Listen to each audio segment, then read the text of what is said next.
Perkenalkan, kami dari kelompok satu eh, ingin menjelaskan membuat sebuah video pembelajaran tentang pertanian sebagai suatu sistem. Dengan anggota saya Edo Alexander Rumban Tobing dengan NIM 55532300025 dan teman saya. Warabane dengan NIM 55532300084. Mungkin yang pertama kami akan menjelaskan tentang pengertian pertanian itu sendiri.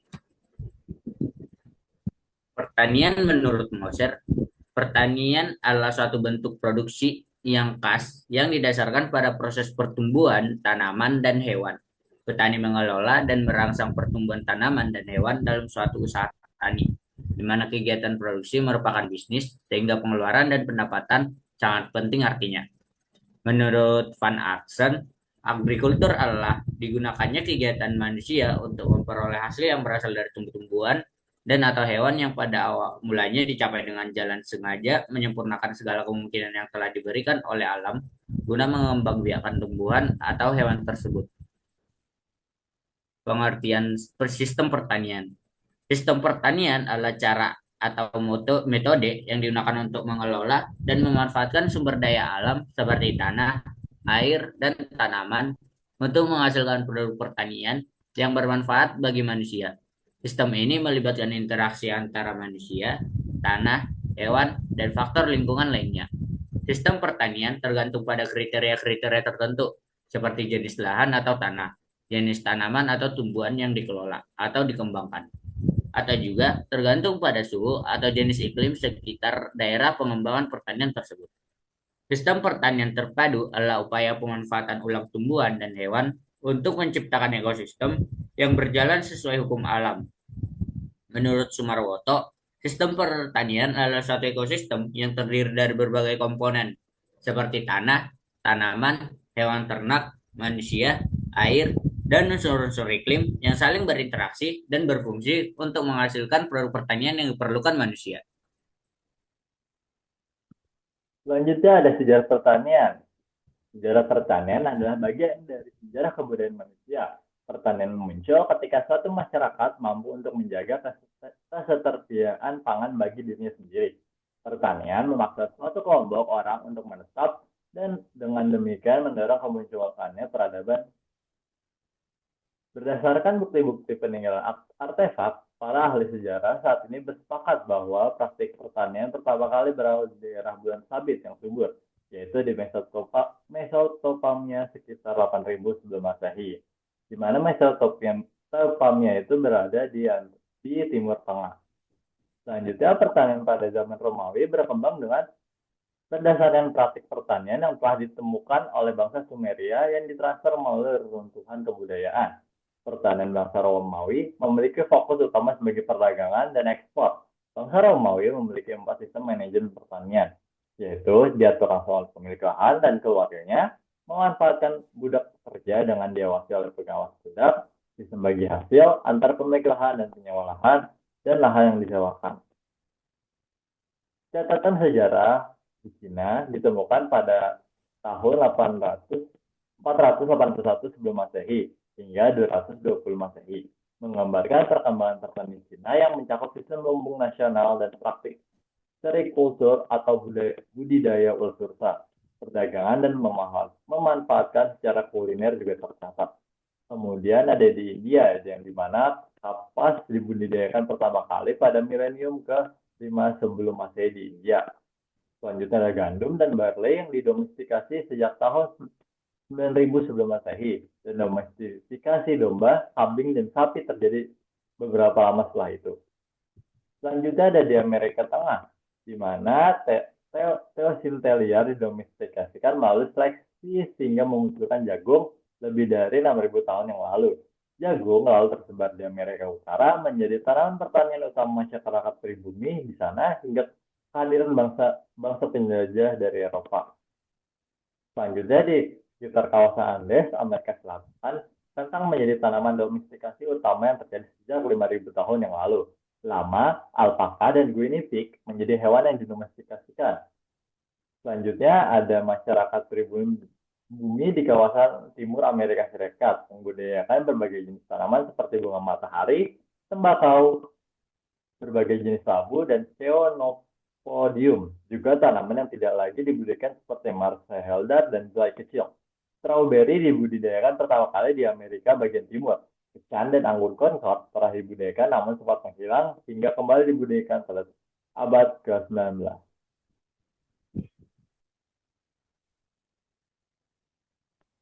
Jenis-jenis sistem pertanian. Yang pertama adalah sistem pertanian tradisional. Sistem pertanian tradisional menurut Pracaya adalah mekanisme bertanam yang lazim, dikenal masyarakat dengan tidak mempergunakan berbagai bahan kimia seperti pestisida ataupun pupuk kimia dengan penggunaan alat sederhana. Kadang memberikan hasil kurang maksimal, meski memiliki nilai kesehatan yang lebih tinggi dibandingkan dengan pertanian modern. Pertanian tradisional adalah model pengembangan pertanian yang bersifat ekstensif dan belum memaksimalkan input yang ada. Hal ini menjadi penyebab bahwa adanya sifat tak menentu karena tempat untuk melakukan cocok tanam yang masih berpindah-pindah. Ciri-cirinya, yang pertama, penanaman bergantung pada kondisi alam, cuaca, dan iklim. Yang kedua, menggunakan alat sederhana seperti ani-ani dan ketang. Yang ketiga, produksi dan produktivitas yang rendah. Yang keempat, menggunakan banyak tenaga kerja. Yang kedua adalah sistem pertanian modern. Sistem pertanian modern, menurut Lilik, adalah suatu sistem yang menggambarkan perubahan paradigma dalam pembangunan pertanian untuk meningkatkan produktivitas, menjamin keamanan pangan secara mandiri dan berkelanjutan. Pertanian modern adalah sistem pertanian yang mengadopsi teknologi dan inovasi terkini untuk meningkatkan produktivitas, efisiensi, dan kualitas hasil pertanian. Dibandingkan dengan pertanian tradisional, pertanian modern lebih mengandalkan mekanisasi, penggunaan varietas unggul, serta penerapan ilmu pengetahuan dan teknologi dalam proses budidaya. Untuk ciri-cirinya, yang pertama penggunaan alat dan mesin pertanian untuk menggantikan tenaga manusia seperti traktor, combine harvester, dan alat tanam otomatis. Penerapan teknologi genetika untuk menghasilkan tanaman transgenik dengan sifat-sifat yang diinginkan, seperti tahan serangga atau herbisida. Yang ketiga, penggunaan pupuk buatan untuk meningkatkan pertumbuhan tanaman dan mengendalikan hama penyakit. Ada juga sistem pertanian keberlanjutan, dan ada juga sistem pertanian terpadu yang sudah dijelaskan sebelumnya. Selanjutnya ada macam-macam sistem pertanian. Yang pertama ada sistem pertanian subsisten, di mana pertanian ini bentuk pertanian di mana petani berusaha untuk menghasilkan cukup bahan pangan untuk memenuhi kebutuhan hidup mereka sendiri dan keluarganya. Pertanian subsisten merupakan jenis pertanian tertua yang masih dilakukan di negara-negara berkembang, terutama di daerah pedesaan. Meskipun pertanian subsisten memiliki keterbatasan dalam produktivitas, namun pertanian subsisten berperan penting dalam menjaga ketahanan pangan masyarakat, terutama di daerah yang sulit mengakses pasar baru. Selanjutnya ada pertanian komersial. Adalah jenis pertanian yang berfokus pada produksi tanaman atau ternak untuk dijual di pasar dengan tujuan menghasilkan uang. Sistem pertanian ini melibatkan penggunaan teknologi baru, modal tinggi, dan praktik manajemen yang baik untuk meningkatkan produktivitas. Selanjutnya, ada pertanian lahan basah. Pertanian lahan basah ada pertanian yang diterapkan di daerah dengan kondisi tanah yang sering mengalami banjir secara terus-menerus atau sesekali. Jenis pertanian ini terutama digunakan di lahan dengan air melimpah seperti sawah beririgasi, rawa atau lahan basah. Di Indonesia, pertanian lahan basah dikenal melalui pertanian, khususnya produksi padi yang sangat bergantung pada kelimpahan air untuk mendukung pertumbuhan tanaman.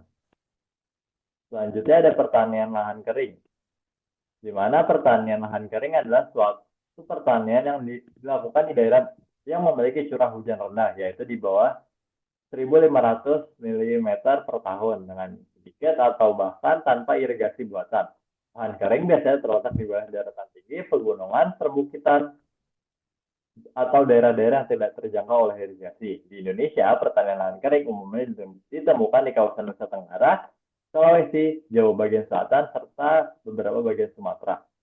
Selanjutnya ada pertanian perkebunan. Perkebunan adalah usaha pertanian yang berubah menjadi kegiatan perekonomian dengan cara menanam hasil pertanian dan mengolahnya secara individu.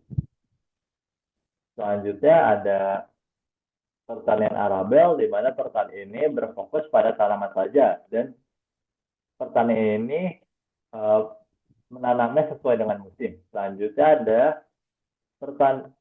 peternakan pastoral, di mana ada sistem pertanian yang berfokus pada pengembalaan dan pemeliharaan hewan ternak sebagai sumber utama produksi. Hewan-hewan seperti sapi, domba, kambing, dan kuda dipelihara untuk berbagai tujuan, termasuk produksi daging, susu, kulit, wool, serta tenaga kerja, seperti kuda dalam beberapa budaya.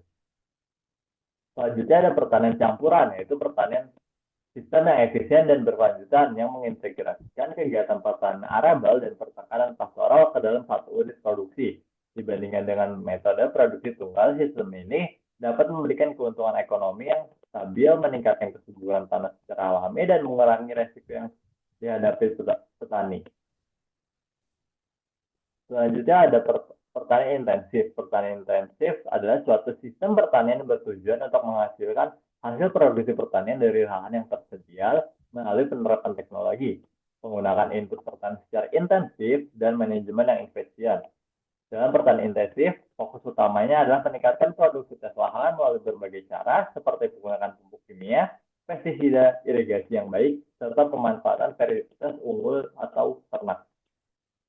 Selanjutnya ada pertanian intensif, yaitu suatu sistem pertanian yang menggunakan lahan yang luas dengan tingkat output atau intensitas yang rendah dibandingkan dengan hasil yang diperoleh. Dan sistem ini petani biasanya mengelola lahan pertanian dalam skala besar, tetapi penggunaan tenaga kerja, modal, pupuk, dan teknologi relatif minimal per tahun persatuan luas tanah. Sistem ini berbeda dari pertanian intensif yang lebih mengandalkan input tinggi dalam lahan yang kecil untuk mencapai hasil optimal.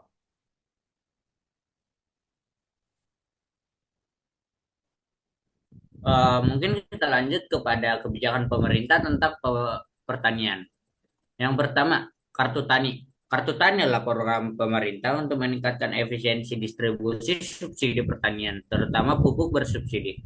Program ini bertujuan memastikan subsidi tepat sasaran dengan menggunakan data ERDKK sebagai dasar penyaluran. Kartu Tani juga berfungsi sebagai alat transaksi perbankan yang mempermudah petani mengakses kredit usaha. Meski memiliki manfaat besar, implementasinya masih menghadapi tantangan, seperti keterbatasan akses teknologi dan kurangnya sosialisasi di daerah terpencil. Pemerintah terus melakukan evaluasi dan perbaikan, termasuk meningkatkan infrastruktur digital dan pelatihan bagi petani. Yang kedua, ada asuransi usaha tani padi. Asuransi usaha tani padi adalah program pemerintah untuk melindungi petani dari kerugian akibat gagal panen yang disebabkan oleh bencana alam, serangan hama, atau penyakit tanaman. Petani hanya membayar premi sebesar 20% dari total biaya, sementara sisanya disubsidi oleh pemerintah. Program ini kesejahteraan petani. Yang ketiga adalah kredit usaha rakyat. Kredit usaha rakyat adalah program pemerintah yang menyediakan pinjaman dengan bunga rendah bagi pelaku UMKM, termasuk petani dan nelayan. Tujuannya adalah mendukung akses pembiayaan untuk usaha produktif tanpa agunan tambahan yang memberatkan. Pemerintah juga memberikan subsidi bunga untuk meringankan beban pelaku usaha kecil. Yang keempat adalah kebijakan harga atas dan harga bawah. Kebijakan harga atas dan harga bawah diterapkan pemerintah untuk menjaga stabilitas harga barang pokok, melindungi produsen dari kerugian saat harga jatuh, dan melindungi konsumen dari kenaikan harga barang yang berlebihan. Harga atas membatasi harga maksimum, sedangkan harga bawah memastikan harga minimum untuk barang tertentu, seperti hasil pertanian. Yang kelima adalah program upaya khusus padi, jagung, dan kedelai. Biasa disingkat UPSUS Pajale, adalah kebijakan pemerintah untuk meningkatkan produksi tiga komoditas strategis guna mencapai swasembada pangan. Program ini mencakup penyediaan benih unggul, pupuk bersubsidi, pendampingan teknologi, perbaikan infrastruktur pertanian seperti irigasi.